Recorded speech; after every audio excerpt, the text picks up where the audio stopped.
I am the punishment of God. And if you had not committed great sins, God would not have sent a punishment like me upon you. Shalom, brothers and sisters. I'm here once again to give you a great lesson from the King James Bible 1611 edition with the Apocrypha. Now, today's lesson is what and who God hates. Many Christians out there have been saying for many decades that God loves everyone. And they always justify this by quoting John 3:16. Listen, folks, not only have I done it, but many Israelite brothers out there have totally smashed the Christian view on John 3:16 by showing the precepts of what that really means. So let's get into what and who the Most High God hates. So we're going to start in Psalm, the book of Psalm, chapter 5 and verse 5. This is going to be a simple lesson. And it reads, "The foolish shall not stand in thy sight. Thou hatest all workers of iniquity." So King David is telling you that the foolish shall not stand in the Most High God's sight, because the Most High God hateth all workers of iniquity. It's that simple. And by the way, when it says the foolish shall not stand in thy sight, King David is talking about in the day of the Lord. The workers of iniquity will be destroyed in the day of the Lord. So, let's go to, let's stay in Psalm and go to, let's see, Psalm,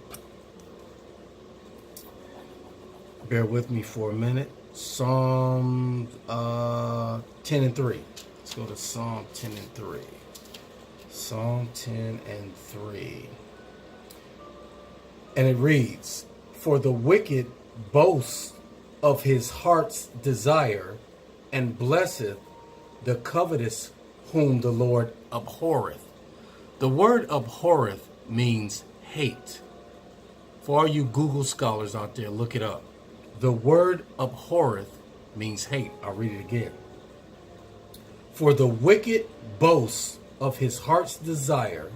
Oh, and by the way, the video I just did on Mr. Coon himself, Steve Harvey, he's one of the wicked that boasts about his heart's desire. He did it in the video that I showed you in the last video I did, which was on Mr. Harvey himself. "For the wicked boasts of his heart's desire, and blesseth the covetous whom the Lord abhorreth." Isn't that what Steve Harvey does? He blessed the covetous. When he had that show where he called himself chastising the comedian Monique, he was giving praise underhandedly to people like Lee Daniels and Oprah and all these others. He blessed the covetous. Okay, so let's move on. Psalm, let's go to Psalm 11 and 5. Psalm 11 and 5. "The Lord trieth the righteous, but the wicked and him that loveth violence, his soul hateth." The Lord trieth the righteous, but the wicked and him that loveth violence, his soul hateth. So that goes along with our people as well. If they're violent, God's soul hates them. Do you understand that? All right, so let's go to, that was number 3. So let's go to Proverbs. And this is a good one, by the way. Okay, Proverbs chapter 6, starting at verse 16. These 6 things doeth the Lord hate. I'm going to read that again. These 6 things doeth the Lord hate. Yea, 7 are an abomination unto him. A proud look,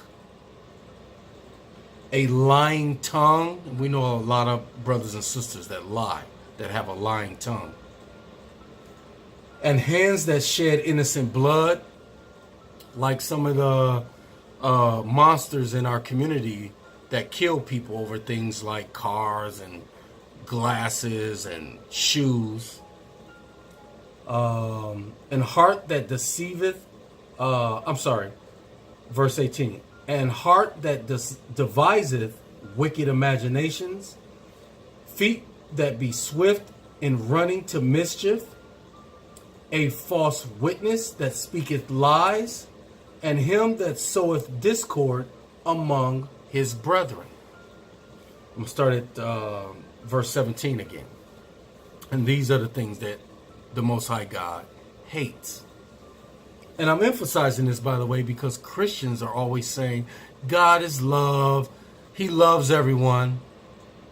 The Christians contradict the Bible. Start at verse 17 again. These are the things that God hates. A proud look, a lying tongue, and hands that shed innocent blood, and heart that deviseth wicked imaginations, feet that be swift in running to mischief, a false witness that speaketh lies, and him that soweth discord among brethren. So, there it is. That was Proverbs. So, let's go into Malachi. Malachi chapter 1, 3rd verse. And I hated Esau. You see that? And I hated Esau. So God hates Esau. And I hated Esau and laid his mountains and his heritage waste for the dragons of the wilderness. I'll read that again. And I hated Esau and laid his mountains and his heritage waste for the dragons of the wilderness. Okay, that was Malachi. Let's go to Hosea. See if we can find Hosea in here somewhere. Just bear with me for a moment. Hosea.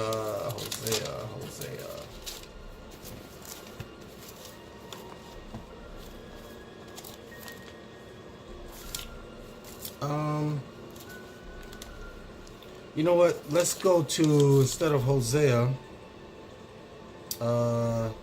let's go to Romans 9. Romans 9, starting at verse 11. Verse 11 to verse 13. For the children being not yet born, neither having done any good or evil, that the purpose of God according to election might stand. Now, what does that mean? We're going to get to it in a minute. God is saying before the children were born, he hated this particular child. Listen close. For the children being not yet born, neither having done any good or evil, that the purpose of God according to election might stand. So God had already elected who his people were going to be before they were born. You understand that? One more time. For the children being not yet born, neither having done any good or evil, that the purpose of God according to election might stand, not of works, but of him that calleth. It was said unto her, the elder shall serve the younger. As it is written, Jacob have I loved, but Esau have I hated. Now, there was a pastor that tried to debate with me on this, and he used the fact that there's an ED on the end of the word hate. So he tried to interpret that as God hated, meaning he hated Esau at one point, but no longer hated him. See how wicked pastors are? It says here clearly, for the children being not yet born, neither having done any good or evil, God already hated Esau. Okay, so, you know what? There's many, many, many other verses I can share with you that proves that God hates the wicked. Not this thing where Christians say, oh, he hates the sin, but he loves the sinner. No. I just read to you, he hated Esau before he was born, having done neither good or evil. It's that simple, brothers and sisters. And on that note, this was a short lesson. I just wanted to get out to you that God does hate. And there are many, many other verses I can show you to prove that fact. But in the meantime, again, I'll say shalom, brothers and sisters. And God willing, I'll be back for another great lesson. Shalom.